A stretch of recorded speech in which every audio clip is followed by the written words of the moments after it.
올해 25년을 더 잘해야 될 텐데 뭐 이런 생각을 하고 있습니다. 그러니까 작년에도 저희가 하느라고는 참 했는데 우리 농업인들 입장에서 보면 여전히 부족하고 목마르고 이런 게 있다는 걸 잘 알고 있고요.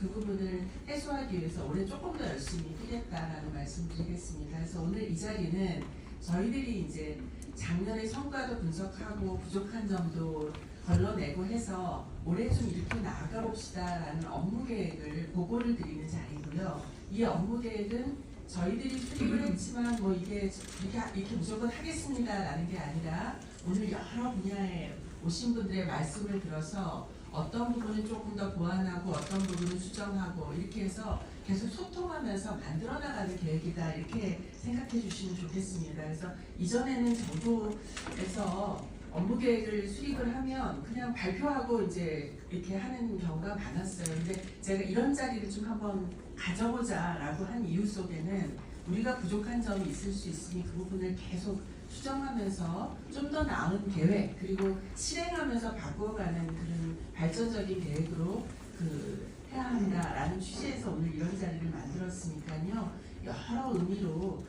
좀 좋은 의견들을 많이 주시면 저희가 반영하겠다라고 말씀을 전합니다. 저희가 이번 24년도 업무 계획에서 가장 중시하는 부분은 크게 보면 이제 두 덩어리인데요. 하나는 지금 당장 닥친 우리 민생 그리고 우리 농가의 소득과 경영에 있어서 어떻게 좀 도움을 드릴 수 있는 안정적인 대책들을 담을까라는 그래서 민생 안정 패키지라고 해서 5가지 분야를 좀 나눈 뭐 이런 게 있고요. 또 한 차원은 현업만 대응해서는 우리 농업농촌의 미래를 준비하는데 좀 부족하다. 그래서 좀 호흡이 길 수 있지만 그래도 미래를 위해서 준비하는 이 개혁 과제들을 토대를 닦는 첫 해로서 바꿔나가자라는 의미에서 미래개혁과제 해서 이거를 4대 과제 그리고 지역의 어떤 혁신 과제라고 해서 또 4대 프로젝트 이렇게 저희가 뭐 숫자로 하면 5대 패키지 4+4 개혁과제 이렇게 좀 만들어 봤습니다. 그래서 상세한 내용은 우리 잠시 후에 이제 국장이 설명을 올리겠습니다만 저희가 이제 그 차원에서 5대 민생 패키지 중에 당장 이제 시급한 것이 후계농 자금도 있었고 그 다음에 우리 비료나 사료의 경영 안정을 위해서 필요한 조치들도 있었고 해서 저희가 13일 날 정부 내에 일종의 업무보고 자리에서 저희가 강력하게 건의를 드리고 노력한 결과 당초 예산에서 6천억 원 가까운 예산을 증액을 바로 할 수 있었습니다. 그래서 이게 저희들이 먼저 이렇게 노력을 하고 있다라는 말씀을 우선 드리고요. 앞으로도 저희가 계속 이제 이런 방식으로 저희가 이 계획도 확정적인 것이 아니라 여러분들 의견을 들어서 필요한 곳에 적재적소에 쓸 수 있도록 추가적인 노력을 하겠다라는 뭐 그런 말씀도 드리겠습니다. 그리고 저희가 이번에 굉장히 이제 중요시하는 거는 올해 묵은 농업계의 숙제 같은 것이기도 하면서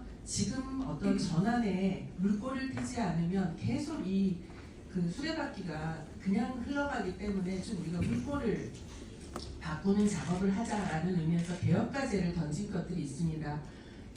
가장 중요한 게 농지제도를 30년 묵은 농지제도를 이대로 끌고 갈 것이냐 그 부분에 있어서 좀 새로운 전환점이 필요하다라는 것이 중요한 개혁과제 하나로 들어가 있고요. 또 하나는 우리 쌀 산업에 관한 것입니다. 매년 쌀은 구조적으로 공급자인 상태라 남음에도 불구하고 우리 농가들에서는 여전히 이제 쌀 가격이 낮아요. 이제 이런 이야기들이 계속 반복되거든요. 매년 이 부분을 근본적으로 해결하지 않으면 답 없이 계속 이렇게 간다. 그래서 저희가 쌀 산업 구조 개혁으로 쌀 재배 면적을 감축하고 그다음에 쌀을 국민들이 정말 사랑하실 수 있도록 고품질 쌀로 바꾸어가고 그리고 소비 촉진을 좀 새로운 방향으로 해서 쌀 소비를 늘리는 방향 이렇게 좀 3가지 방향으로 쌀 산업의 구조 전환을 하자라는 취지에서 쌀 산업 구조 개혁 과제 그리고 농촌이라는 공간이 농사 짓는 곳을 넘어서 국민들 전체가 살고 일하고 쉬는 공간이고 청년들이 유입될 수 있는 공간이어야 하는데 그동안 좀 그런 부분에 굉장히 소홀했다. 그래서 농촌의 공간 구조 그리고 공간을 좀 활용할 수 있는 이런 전환점을 만들자라는 그 생각으로 작년에 이어서 뭐 여러 가지 그 공간 전환의 대책들을 좀 만들어놨고요. 그리고 농업이라는 게 생산을 넘어서 그 전후방 산업까지 영역까지 확장한 우리 농업의 영역이 굉장히 넓어질 수 있는데 그동안은 좀 생산에만 집중한 경향이 있어서 농업의 어떤 주체 그리고 농업의 범위 이런 것들을 좀 바꾸는 것도 해야 한다. 그래서 이렇게 좀 이런 부분으로 나눠서 4대 구조개혁 과제들을 제시를 하였습니다. 그래서 이런 것들을 좀 잘 살펴봐 주시고요. 오늘 뭐 모든 이야기를 끝내는 것은 아니고요. 오늘 좀